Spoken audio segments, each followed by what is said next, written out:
Bismillahirrahmanirrahim. Assalamualaikum warahmatullahi wabarakatuh. Anak-anakku sekalian, bertemu lagi dengan Ibu di video pembelajaran Ibu, yaitu hari ini Ibu akan membahas tentang indeks harga dan inflasi. Nanti di dalamnya kita akan mempelajari tentang bagaimana indeks harga ini bisa terjadi, kemudian rumus-rumus dari indeks harga, kemudian bagaimana indeks harga akan bisa dipakai untuk melihat apakah terjadi inflasi ringan, inflasi sedang, atau inflasi berat. Nah, kita pelajari dulu ya. Yang pertama, nah ini pengertian indeks harga. Nah, indeks harga adalah perbandingan antara harga rata-rata pada tahun yang dihitung dengan harga rata-rata pada tahun dasar. Jadi, dalam menghitung indeks harga ini, kita akan membandingkan harga rata-rata pada tahun sekarang dengan tahun yang sebelumnya. Nah, tujuan dari penyusunan atau perhitungan indeks harga adalah sebagai petunjuk indikator. Kemudian, untuk penetapan gaji. Sebagai perubahan pembelian dari perusahaan-perusahaan yang memiliki persediaan dalam jumlah besar dan teratur. Kemudian dapat memberi gambaran tren atau kecenderungan dalam perdagangan. Kemudian indeks harga juga akan yang berlaku bagi petani sebagai gambaran apakah petani semakin makmur atau semakin tidak makmur atau biasa-biasa saja atau tidak mengalami kenaikan. Dia digunakan pedagang dalam kebijakan penetapan harga dan penentuan jumlah persediaan. Selanjutnya, nah di sini ada metode perhitungan indeks harga, ada dua, yaitu metode indeks harga tidak tertimbang dengan metode indeks harga tertimbang. Yang tidak tertimbang ini disebut dengan metode agregatif sederhana.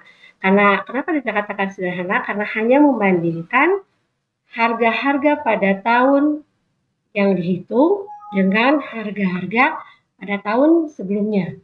Jadi dijumlahkan dulu harga-harga pada tahun yang dihitung, ya, tahun sekarang, kemudian kita hitung harga-harga pada tahun dasar atau sebelumnya, kemudian dibandingkan, kemudian dikali 100%.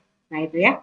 Jadi sangat sederhana, yaitu jumlah harga pada tahun yang dihitung dibagi jumlah harga pada tahun dasar kali 100%.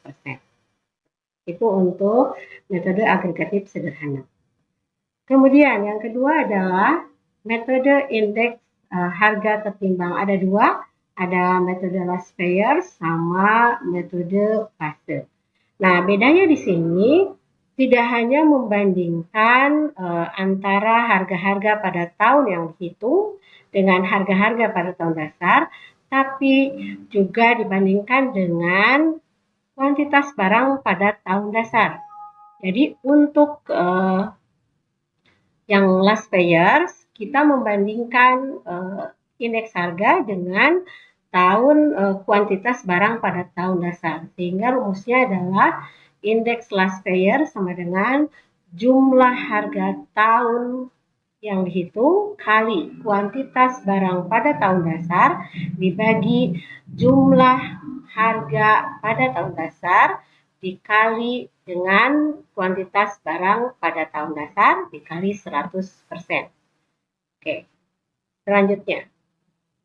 Untuk perhitungan indeks harga metode Laspeyres atau metode Passe berbeda dengan Laspeyres. Kalau tadi metode Laspeyres menggunakan jadi indeks harga tertimbang, jadi yang tidak tertimbang dikalikan dengan kuantitas pada tahun dasar. Nah, kalau Passe ini dibandingkan dengan kuantitas barang pada tahun yang akan dihitung.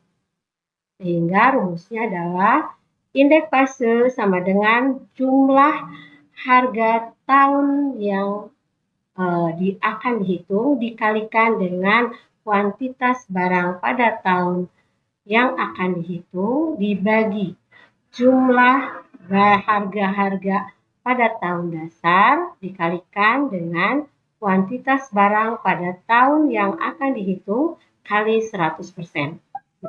Ya, selanjutnya. Nah, tadi Ibu sudah katakan bagaimana indeks harga bisa kita membantu kita dalam hubungan antara indeks harga dengan inflasi. Nah, di sini ada ya, pengertiannya adalah suatu keadaan di mana perekonomian mengalami kenaikan dalam jangka waktu panjang.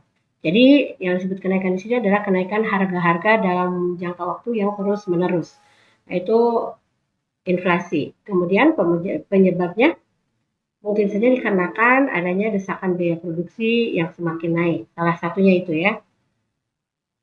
Selanjutnya, nah ini jenisnya, jenis inflasi. Berdasarkan tingkat keparahannya ada inflasi ringan, inflasi berat, inflasi sedang, inflasi sangat berat. Kemudian, nah jenis inflasi berdasarkan sumbernya.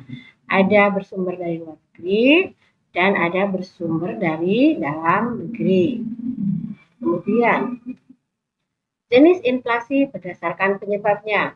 Nah, ini ada karena kenaikan permintaan dan ada karena kenaikan biaya produksi. Oke. Dampaknya, dampak inflasi terhadap yang pertama adalah terhadap ekspor daya saing untuk ekspor berkurang. Kemudian terhadap pendapatan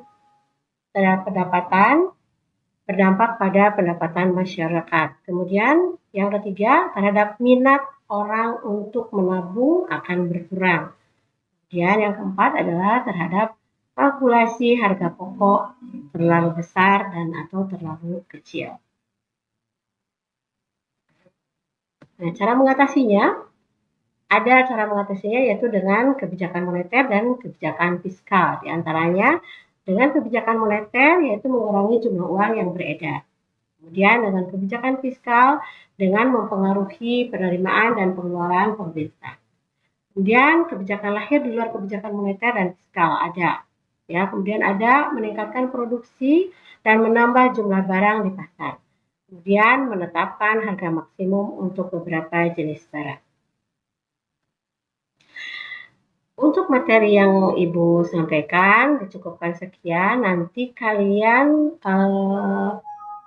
harus mempelajari kembali, tidak semua yang Ibu berikan di sini Ibu jelaskan. Nanti kalian akan di kelas akan berbagi ilmu dengan teman-teman kalian dan dengan Ibu. Nanti kita akan merumuskan bagaimana cara menghitung atau cara menghitung dengan metode Pasteur, dengan last payer atau dengan agregatif sederhana. Nanti akan Ibu sharekan soalnya. Kemudian untuk jenis inflasi, kalian cari ringan itu seperti apa, berat itu seperti apa. Kemudian yang berasal dari dalam negeri seperti apa, yang berasal dari luar negeri seperti apa. Nanti kita di kelas ya. Kalian pelajari dulu, nanti akan Ibu share link yang ada di YouTube Ibu untuk persiapan kalian nanti belajar di kelas. Terima kasih, mudah-mudahan bermanfaat bagi kalian semua. Assalamualaikum warahmatullahi wabarakatuh.